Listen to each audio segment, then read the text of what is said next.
In the top stories, plans underway to deliver vaccines to vulnerable groups.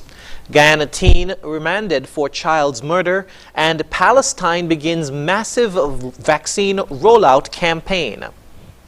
Hello and welcome to the ZIZ Midday Newscast. Today is Monday, the 22nd of March, 2021. I'm Jason Davis.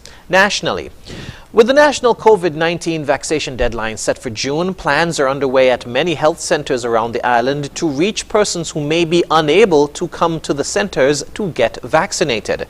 With requests pouring in for the service to be delivered, centers such as in Newtown, Deep Bay, Sadlers, Sandy Point and Old Road are in the process of mobilizing staff to visit those who qualify with the consent of family members.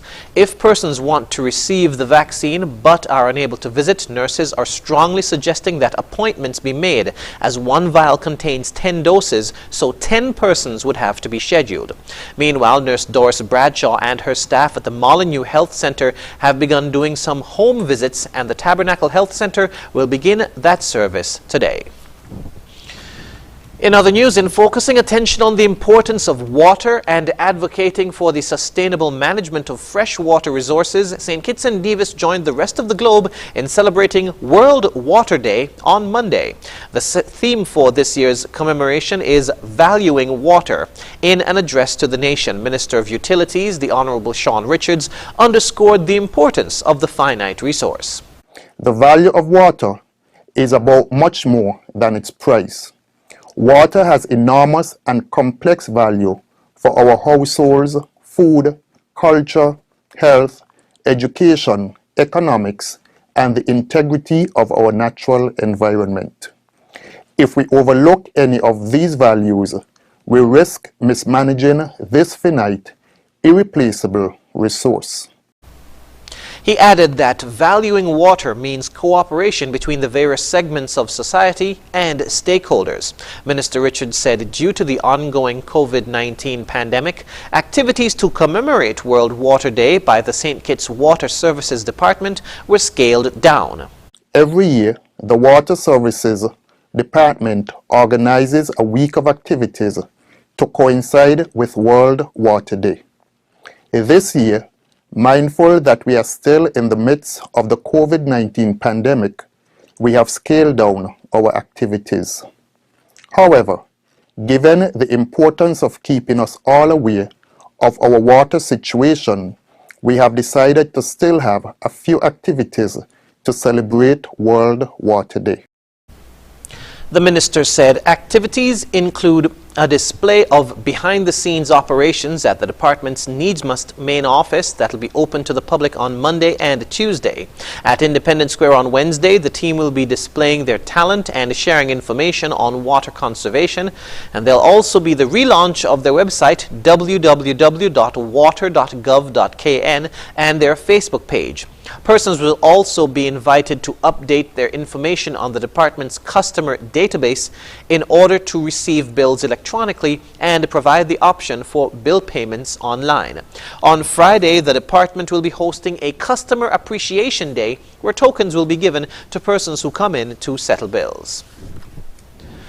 Another season of Healthwise returns to ZIZ Television tonight. The role of host will be assumed by Vice President of the St. Kitts Nevis Medical and Dental Association, Dr. Al Pierre, who said he's excited to be part of the show. Dr. Pierre said the first episode for the season will focus on facts about the COVID-19 vaccination. I'm happy to be hosting kicking it off with the first show. Naturally, given that vaccines, I think, is front and center on everybody's mind. If it's not, then I perhaps ask the question, why not? It seems fitting that perhaps the first show we should be centered around vaccines. My thoughts on it are, I want to bring together a panel of experts. Thankfully, we have those expertise right there at Ross University, and I'm bringing infectious disease specialists with a background in epidemiology, a background in virology, which is very important, very pertinent information, and the goal is to really debunk some of the concerns that people have, some of the myths that have been circulating. He outlined some of the areas of discussion. hopefully we can really take this apart, speak in simple language enough that one can understand, but really try to trace our steps. How did we get here? How does the pandemic start? What is the connection between the animal world and ours? Which I think will help people understand why I'm actually inviting individuals who are from a vet school.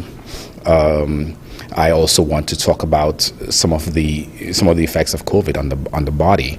The vaccine, which is at the front and center on everybody's mind right now. How did we come up with vaccines so quickly? Can we trust it? Can we trust the science? Is there some sort of hidden agenda? As I've said before, black people have a history with vaccines. We've been used as guinea pigs in the past. The question is this a repeat of the past? How can we trust what is being told? The other members of the panel will be Dr. Felix Toka, Dr. Mikkel Vandenplas, and Dr. Suvik Ghosh. Healthwise will be aired at on ZIZ TV tonight at 8:30. We now move to news on the regional scene. In Guyana, a 16-year-old boy has been remanded to the Juvenile Holding Center for the murder of 10-year-old Anthony Court, who was shot dead during a robbery last week. Amel Griffith reports. After being charged for the March 11 murder of 10-year-old Anthony Court on Friday, a 16-year-old boy was remanded to the Sophia Juvenile Holding Center. The 16-year-old appeared before Magistrate Miss Alicia George at the Sparendam Magistrates Court, where he was not required to plead to the indictable charge of the murder of the St. Ambrose Primary School student of Seafield, Sophia. He was officially charged with murder in the course of furtherance of a felony under Section 101C of the Criminal Law Offences Act, Chapter 801. The teenager had been in police custody since March 12th. On March 11, two men carried out the daring robbery at a corner store on Packet Corner, Seafield, Sophia, where the 10-year-old was fatally shot while with his mother at the home, located 2 doors away from their home. In a previous interview with Nightly News, Court's visibly distraught mother had dubbed her son's demise as senseless. She questioned what her only son did to deserve being gunned down. First girl died and the boy died and 3 girls I live with now. So I need justice for my son. He's only 10 years old. How you could shoot an innocent child? What the child did to you? Young Anthony, who was an aspiring doctor, will be laid to rest on Sunday. Up to press time, no other arrests had been made in connection with the crime as investigations continue. In another matter, a quarantine fisherman was slapped with a 4-week jail sentence for robbery. 40-year-old Janjadine Naiken, called Jaga of 36 Village Quarantine Berbice, appeared before Magistrate Alex Moore at the 51 Magistrates Court, charged for 2 counts of break and enter and larceny. The accused was arrested on Monday, March 15 by police. For the HGP Nightly News, Amel Griffith. Work has been completed on the new prison facility at the Antigua-Barbuda Defense Force Crabs Peninsula training area for the transfer of COVID-19 positive inmates. That's according to Acting Prison Superintendent Jermaine Anthony. More in this ABS News report. Speaking to our newsroom, Acting Prison Superintendent Jermaine Anthony says the prisoners who tested positive for COVID-19 and were subsequently isolated have not yet been moved to the facility. He says they are still working on putting in place all the logistical arrangements to ensure a seamless transition. 2 weeks ago, a COVID-19 outbreak took place within Her Majesty's prison. 33 inmates and 3 prison officers tested positive for the virus. Work then began to complete a new temporary facility at the Antigua and Barbuda Defense Force Crabs Peninsula training area to house the inmates. The facility will feature 3 dormitories, an administrative block, a medical wing as well as bathroom facilities. Anthony anticipates a date for the transfer of the inmates will be available early this week. Meanwhile, the acting prison superintendent says another round of testing will commence Monday at Her Majesty's prison. The objective, he says, is to have all inmates retested 2 weeks after the discovery of the first case. Rakib Aparicio reporting for ABS News. We now move to news on the international scene. Palestine has started its vaccine rollout to the general public with priority for medical staff, people aged 75 and over, and those with chronic illnesses. The health authority received more than 60,000 Pfizer-BioNTech and Oxford-AstraZeneca vaccines last month through the UN-led COVAX scheme. In February, the Palestinian Authority had received 12,000 more doses of vaccines, which were meant to only be administered to frontline health workers. But the health ministry later revealed that senior officials had been inoculated, angering many Palestinians. Al Jazeera's Nida Ibrahim reports. This is the moment many Palestinians have been waiting for, the launch of a public vaccination campaign in the occupied West Bank. The first ones to get the jabs are medical staff, people over the age of 75, and those with chronic illnesses. The Palestinian Authority received a batch of vaccines from the COVAX initiative that helps poorer states get the jabs. They contain 60,000 doses of Pfizer and AstraZeneca vaccines. It was very hard for me being in the field and testing people for COVID. We'd find many of them positive. No matter the precautions, I got very scared that I would catch it and give it to my family. I hope to get the vaccine soon. The health ministry says it's looking to vaccinate 3.2 million Palestinians in the next few months. It's a relief for some, but most will have to wait. The government should have had better measures to provide people with vaccines and adequate healthcare. After they impose closures, they open up again, suddenly causing gatherings. Health officials say the jabs couldn't have come sooner. The intensive care units are nearing full capacity in most hospitals in the West Bank. And doctors warn that if infection rate keeps increasing, the health system will collapse. In February, the Palestinian Authority received 12,000 vaccines from Moderna and Sputnik V. While it said they would only be administered to frontline health workers, the health ministry later revealed that senior officials had been inoculated.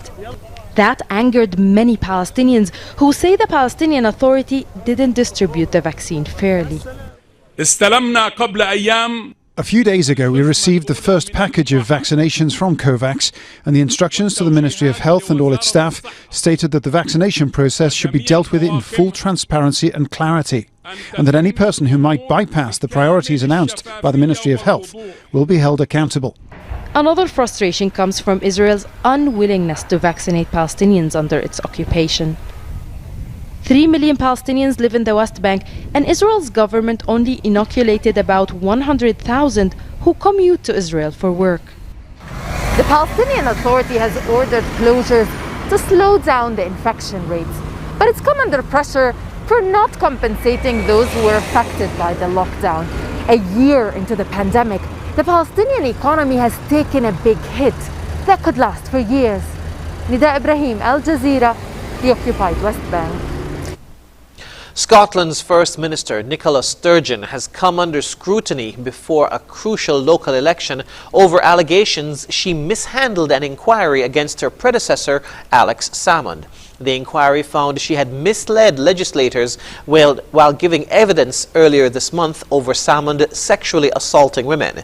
The elections, due to take place in 6 weeks, could jeopardize Sturgeon's position and her plans to take Scotland out of the UK. Al Jazeera's Jonah Hall reports. A difficult week ahead for Nicola Sturgeon that could see the First Minister fighting for her own and Scotland's political future. It may very well be that I didn't get everything right, that's for others to judge. But in one of the most invidious political and personal situations I have ever faced, I believe I acted properly and appropriately, and that overall I made the best judgments I could. She awaits the outcome of 2 inquiries into her government's handling of sexual assault allegations against Alex Salmond, Sturgeon's former boss, mentor and friend. Last week, the leaked conclusions of a cross-party parliamentary inquiry suggested she'd given an inaccurate account of her meetings with Salmond in 2018 to discuss the allegations. But the question upon which Sturgeon's job may depend is whether she broke the ministerial code, either by misleading Parliament deliberately or by promising to intervene on Alex Salmond's behalf as he alleges she did, which she denies. Parliament will produce its report, already partially leaked, on Tuesday. But it's the independent review by Sturgeon's own advisor on the ministerial code, James Hamilton QC, that will pronounce on that central question of whether she broke the code.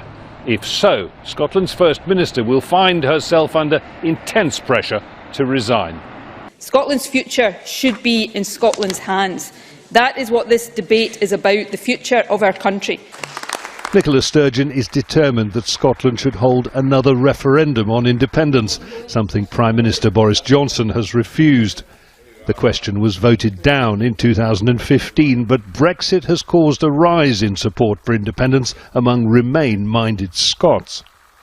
An anticipated victory for Nicola Sturgeon's Scottish National Party in parliamentary elections this May would strengthen her hand.